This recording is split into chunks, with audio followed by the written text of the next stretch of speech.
देखिए कल यकीनन एक ऐतिहासिक दिन था और आने वाला कल भी इतिहास में दर्ज किया जाएगा। देश के प्रधानमंत्री तीसरी बार प्रधानमंत्री पद की शपथ वो लेने जा रहे हैं और हम सबका लक्ष्य भी यही था। इसी उद्देश्य के साथ हम लोग आगे बढ़ भी रहे थे कि वो तीसरी बार देश के प्रधानमंत्री बने। तो ऐसे में जब इतिहास दर्ज किया जा रहा है, प्रधानमंत्री जी का स्नेह प्यार जब मिलता है, बहुत कम प्रधानमंत्री जी सार्वजनिक तौर पर ये सारी चीज़ें एक्सप्रेस करते हैं, बट इस तरीके से मुझे गले लगाना मेरे लिए ये बहुत मायने रखता है। मैंने हमेशा कहा कि बिना मांगे मुझे उनसे इतना कुछ मिला कि अब कुछ मांगने की लालसा नहीं है। हमारे साथ बात करने के लिए एलजेपी-आर के राष्ट्रीय अध्यक्ष चिराग पासवान जी हैं। चिराग जी, रिपब्लिक भारत में आपका बहुत बहुत स्वागत है। चिराग जी, कल हमने आपका संबोधन भी सुना और उसके बाद पीएम मोदी का एक अपना लगाव उन्होंने आपके प्रति दिखाया और कल शपथ ग्रहण समारोह है, उसको लेके क्या कहेंगे आप? देखिए कल यकीनन एक ऐतिहासिक दिन था और आने वाला कल भी इतिहास में दर्ज किया जाएगा।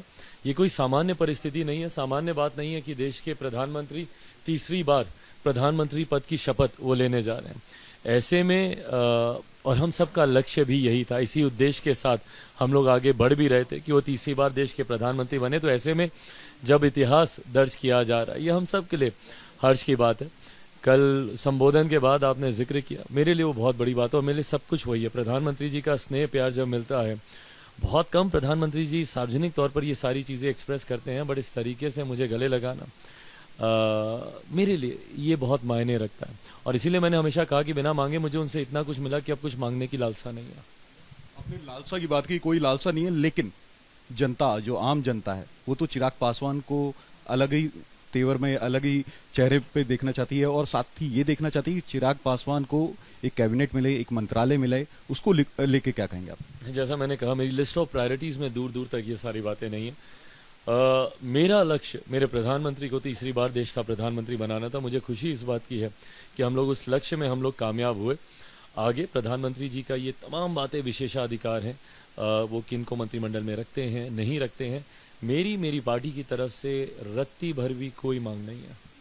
लेकिन फिर भी एक बिहार की जनता के लिए, क्योंकि बार बार ये बात निकल के सामने आ रही, विशेष राज्य का दर्जा बिहार को आप दिलाने की बात कर रहे हैं नीतीश कुमार के साथ मिल करके, क्या ये मुद्दा आगे भी उठाएंगे आप? नहीं, बिल्कुल। और ये मुद्दा उठाने वाली बात नहीं है, इसमें कुछ प्रावधान हैं जिनको हम लोगों को बदलने की ज़रूरत है।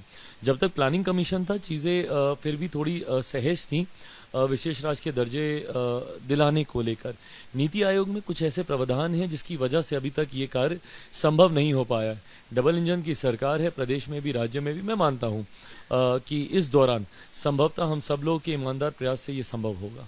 2025 में विधानसभा चुनाव है बिहार में, उससे पहले आपने लोकसभा में अच्छा प्रदर्शन दिखाया, 5 की 5 सीट आपके हाथ में है और आने वाले समय में आपको मान लीजिए इनके इस कैबिनेट भी कोई मिलता है, कोई मंत्रालय मिलता है, वो भी आपके लिए बहुत अच्छी बात है। लेकिन 2025 के चुनाव को किस तरीके से देखते हैं, जो विधानसभा के चुनाव? देखिए, मैंने हमेशा कहा है कि लोकसभा चुनाव मेरे लिए एक पड़ाव था। लक्ष्य हम लोग का विधानसभा का चुनाव है और विधानसभा के चुनाव में तमाम घटक दल, कल अगर आपने जब वो तस्वीरें देखी मेरे प्रधानमंत्री जी से गले लगते हुए, तो एक वो भी तस्वीर थी जहाँ पे मेरे मुख्यमंत्री जी से बातचीत हो रही थी।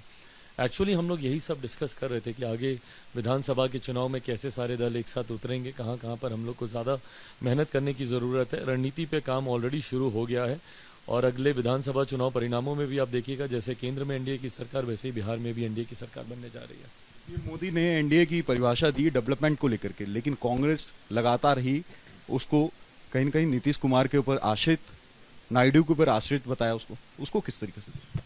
एक सकारात्मक सोच होती है, एक नकारात्मक सोच होती है। जो सकारात्मक ऊर्जा से भरे हुए हैं उनको हर चीज़ में पॉजिटिविटी दिखती है। मेरे प्रधानमंत्री जी ने न्यू इंडिया की बात की, डेवलप्ड इंडिया की बात की, एस्पिरेशनल इंडिया की बात की। ये सकारात्मक सोच है। आप देश को आगे बढ़ता हुआ देखना चाहते हैं।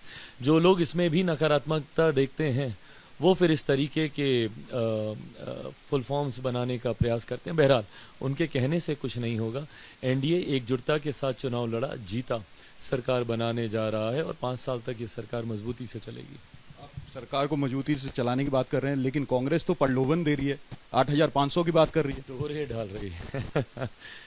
ये इन लोगों की सोच रही है किसी भी तरीके से अपनी महत्वाकांक्षाओं को पूरा करना। बट बहरहाल, वो उनकी अपना प्रयास हो सकता है। जैसा मैंने कहा, एनडीए एकजुट है और मजबूती से हम लोग सरकार बनाने जा रहे हैं। जनता उनके प्रलोभन में फंस जाएगी आने वाले समय में? मुझे नहीं लगता, परिणामों में तो ऐसा कुछ दिखा नहीं। आगे हम लोग की सरकार मजबूती से 5 साल चलेगी। ऐसे भ्रमित करने वाले प्रलोभनों की कहीं कोई जगह नहीं है।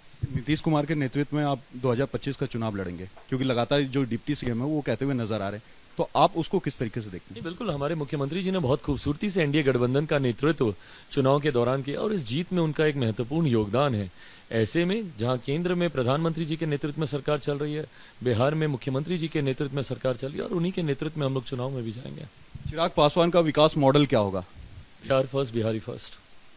Thank you. चिराग पासवान जी जो कि हमसे बात कर रहे थे, उन्होंने कहा कि चिराग पासवान का जो विकास मॉडल होगा बिहार फर्स्ट, बिहारी फर्स्ट।